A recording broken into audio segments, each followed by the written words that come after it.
सतयुग में ज्ञान शक्ति, त्रेता में मंत्र शक्ति और द्वापर में युद्ध शक्ति का बल था, किंतु कलयुग में संगठन की शक्ति ही प्रधान है। पार्टियों और जातियों में बटा हिमाचल का हिंदू समाज सोमवार को एकजुट हो गया। ऊना जिले के बसदेड़ा महतपुर कस्बे में एक अस्पताल है, Ishan eye hospital.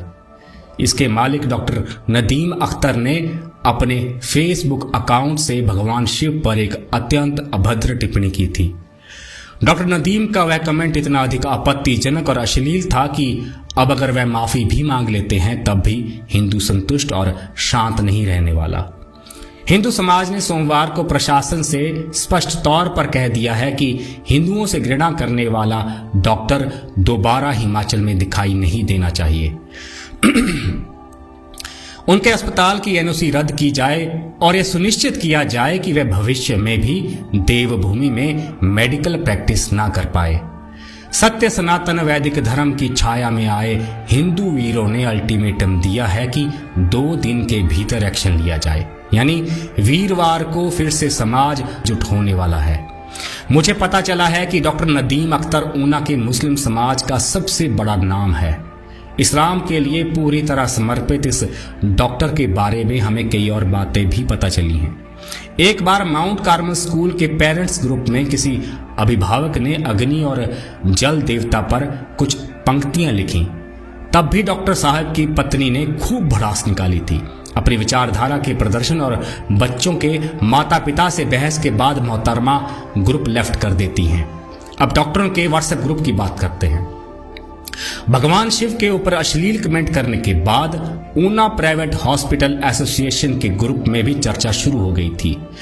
SS hospital के orthopaedic surgeon doctor Satyendra Singh ने डॉक्टर नदीम अख्तर को ग्रुप से रिमूव करने का प्रस्ताव डाला और कहा या तो ये रहेगा या हम। एसोसिएशन के प्रधान ने डॉक्टर सत्येंद्र सिंह की बात मानते हुए प्रस्ताव सभी सदस्यों के सामने रखा। अभी डॉक्टर नदीम को निकालने की कार्रवाई शुरू ही हुई थी कि वह स्वयं ही ग्रुप लेफ्ट कर गई। यानी माउंट कार्मल स्कूल के ग्रुप के सनातनी पेरेंट्स हों या हमारे ऊना के प्राइवेट हॉस्पिटल चलाने वाले हिंदू सिख डॉक्टर, सभी ने अपनी संस्कृति और धर्म के लिए स्टैंड लिया है। सच कहूं तो डॉक्टरों के इस निर्णय से मैं अभिभूत हो गया हूं। इतना अधिक पढ़ने वाले और मरते हुए प्राणी में जान फूंकने वाले डॉक्टर सदा विवादों से दूर रहते हैं, मगर जब उनके ही एक साथी डॉक्टर ने सीमाएं लांघी तो ऊना के डॉक्टरों ने भी बता दिया कि धर्म संस्कृति के लिए वे भी खड़े हो सकते हैं। डॉक्टर नदीम की विचारधारा अलग हो सकती है, वह इस्लामिक कट्टरपंथियों की भाषा बोलने के लिए स्वतंत्र हैं, लेकिन हिंदुओं से पैसा कमाकर हिंदुओं के राज्य देवभूमि के सबसे उच्च, सबसे भोले और पूज्य भगवान शिव को गाली निकालकर वो कभी भी यहां टिक नहीं पाएंगे। डॉक्टर नदीम शुरू से ही हिंदू संस्कृति से घृणा करते आए हैं। हो सकता है आज उन्होंने पुरानी फेसबुक पोस्ट डिलीट कर दी हों, लेकिन प्रोफाइल लॉक करने से पहले उनकी पोस्टों के स्क्रीनशॉट लिए जा चुके थे। वे 17 दिसंबर 2020 में पोस्ट करते हैं कि गोबर और गौमूत्र की अपार सफलता के बाद अंधभक्तों के लिए पेश है नया ब्रांड टॉनिक गधे की लीद। आज नहीं तो कल डॉक्टर नदीम अख्तर का हिंदुओं से टकराव होना ही था। वो ओवर कॉन्फिडेंट और लापरवाह क्यों हो गए, इसका उत्तर मुझे हिमाचल के हिंदू समाज की उदासीनता में मिलता है। अगर ऊना का हिंदू सजग होता तो पर्दाफाश सालों पहले हो चुका होता, क्योंकि जिहाद और गजवाए हिंद में जुटे विधर्मी जानते हैं कि हिंदू सोया हुआ है। विधर्मी आए दिन हिंदुओं की बेटियों को सभी के सामने से ले जाते रहे और कुछ जिलों के मुट्ठी भर संगठनों, 1-2 साधुओं और समाज सेवियों के अलावा कोई नहीं बोला। हिंदू को अपनी दुकानदारी और राजनेताओं की जी हजूरी से ही फुर्सत नहीं है। आज महतपुर बैरियर से मुबारकपुर के चौराहे तक, मुबारकपुर से मनाली तक, पंडोगा से बंगाणा और बंगाणा से हमीरपुर जाहू सुंदर नगर तक सारी सड़कों और शहर कस्बों में बाहर से आए विधर्मी अपने ठेले फड़ियां लगाकर बैठ चुके हैं।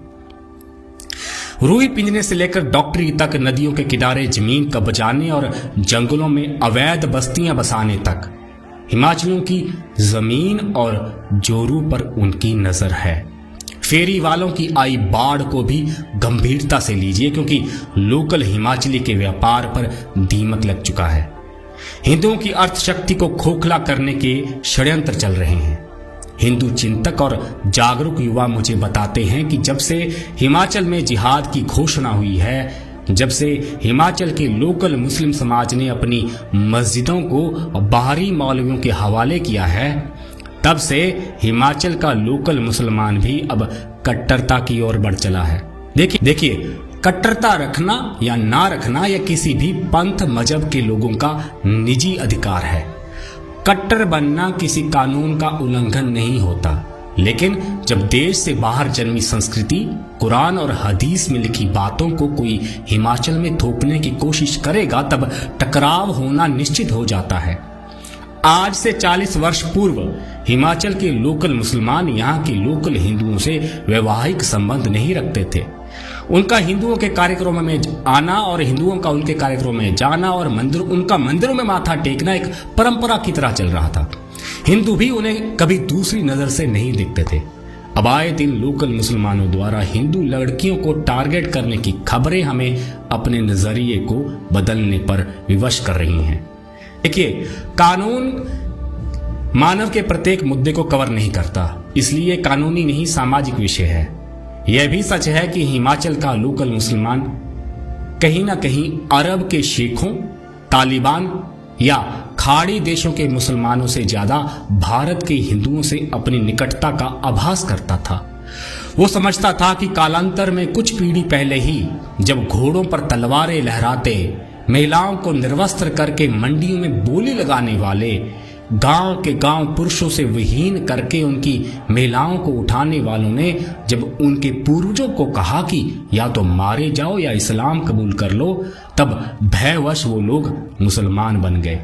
क्योंकि देश के बाहर से आई फौजों को जिंदा रहने के लिए दूध भी चाहिए था और तेल भी, कपड़े भी चाहिए थे और अनाज भी। आज यूपी का जो कुशल कारीगर समाज आप देखते हैं, वो इस्लामिक फौजों की जरूरतें पूरी करने के लिए ही मुसलमान बनाया गया था। जान किसे प्यारी नहीं होती, मगर इतिहास के उस काले दौर को भूलकर वो अत्याचारी कौम की परंपराओं को आगे बढ़ाने में लगा है। इसलिए आज अगर ऊना जिले के अंब का मोहम्मद आसिफ 15 साल की प्राची राणा का गला रेतते समय कलमा पढ़ता है, तो समझ जाइए बात अब पहले जैसी नहीं रही। आसिफ की जब पुलिस रिमांड चल रही थी, तब उसने स्वीकार किया था कि बरेली के एक मौलवी ने उसे सिखाया था कि काफिर का गला काटते समय कलमा पढ़ने से जन्नत मिलती है। हिमाचल का मुसलमान बरेली के मौलवी की बातों में कैसे आ गया? ठट्ठल के स्कूल टीचर को वंदे मातरम से आपत्ति कब से होने लग गई? चंबा के चुराह में चिकन की जगह गौमांस ने कैसे ले ली? इन प्रश्नों के उत्तर तो हिमाचल के मुस्लिम समाज को स्वयं अपने भीतर ही ढूंढने हैं। पिछले साल की उस घटना को ज्यादातर हिंदू भुला चुके हैं। जिस समय पुलिस प्राची राणा के हत्यारों को ढूंढते हुए आसिफ तक पहुंची, तो घर वालों ने पंजाब के मुस्लिम रिश्तेदारों को बुला लिया। अंब थाने का घेराव कर लिया जाता है। मुस्लिम समाज पुलिस से कहने लगा कि हमारे लड़के को बिना कसूर के पकड़ा गया है। अंब नहरिया सड़क पर जाम लग चुका था। एसएचओ के हाथ पांव फूल रहे थे। जिस पुलिस टीम ने आसिफ को पकड़ा था, उसने वीडियो कॉल से जब परिवार से संपर्क किया और आसिफ ने उस वीडियो कॉल में माना कि उसी ने प्राची की हत्या की है, तब सच पता चलते ही मुसलमानों की भीड़ तितर बितर हो गई। जरा सोचिए कि किसी हिंदू लड़के ने ऐसा जघन्य हत्याकांड किया होता तो क्या कातिल के साथ हिंदू समाज थाने के घेराव का दुस्साहस करता? क्या किसी कातिल को बचाने के लिए हिंदू समाज भी दिल्ली के महंगे वकील की फीस भरने की कोशिश करता? कानून में वकील करना एक अपराधी का अधिकार भी है, लेकिन क्या कोई 40 लाख रुपए फीस वाले वकील को हायर करने की सोच भी सकता है? मुझे तो यह भी बताया गया है कि जब आसिफ के करीबियों के पास वोट मांगने के लिए नेता लोग गए, तो कातिल के करीबियों ने स्पष्ट तौर पर कह दिया कि आपने तब हमारे बेटे का साथ नहीं दिया था, इसलिए किस मुंह से वोट मांगने आए हो? वोट की ताकत हिंदू नहीं समझता, लेकिन वो समझते हैं।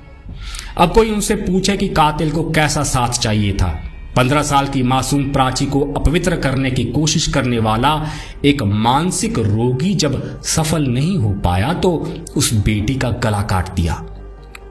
गला तो काटा ही, लेकिन कलमा पढ़कर उसने क्या साबित करने की कोशिश की थी। प्राची ने उस दरिंदे का पूरा मुकाबला किया था। उसने अपनी जान गंवा दी, लेकिन अस्मिता नहीं लुटने दी। प्राची के नाखूनों में मिले मांस के नमूने कातिल के डीएनए से मैच कर गए हैं।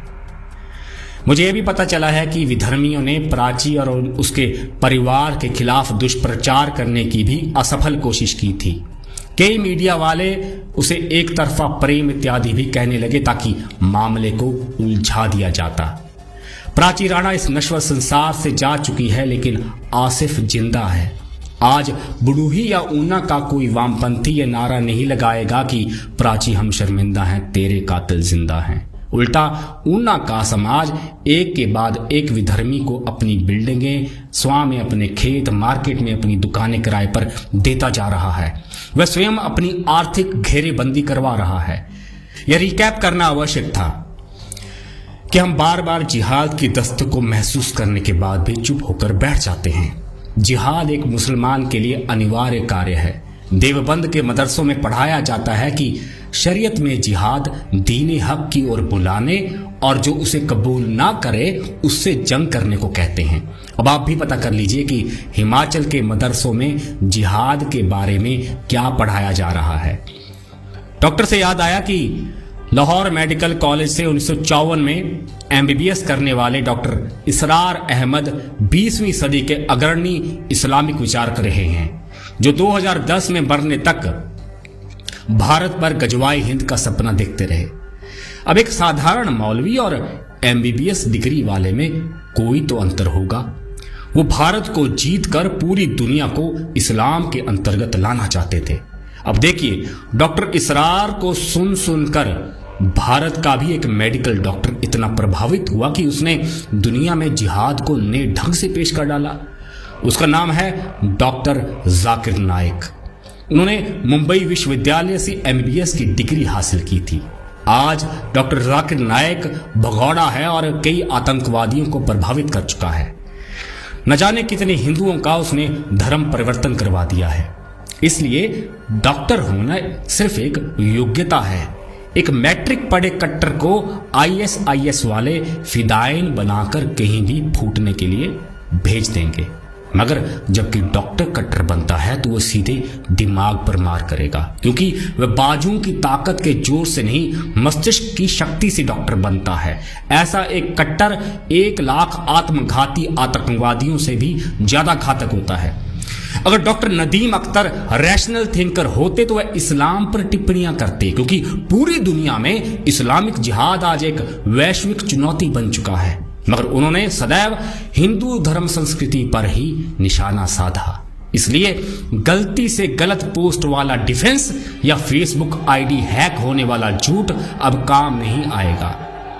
वैसे डॉक्टर नदीम सिर्फ कमेंट करके ही भागे फिर रहे हैं या फिर अपने स्मार्टफोन में दर्ज रहस्यों को मिटाने के लिए फरार हैं। सजग रहें, जागरूक बने, संगठित रहें, क्योंकि हमारे पूर्वज यह बताकर गए हैं कि त्रेतायां मंत्र शक्तिश्च ज्ञान शक्ति कृते युगे द्वापर युद्ध शक्तिश्च संघ शक्ति कलो युगे। अर्थात सतयुग में ज्ञान शक्ति, त्रेता में मंत्र शक्ति और द्वापर में युद्ध शक्ति का बल था, किंतु कलयुग में संगठन की शक्ति ही प्रधान है।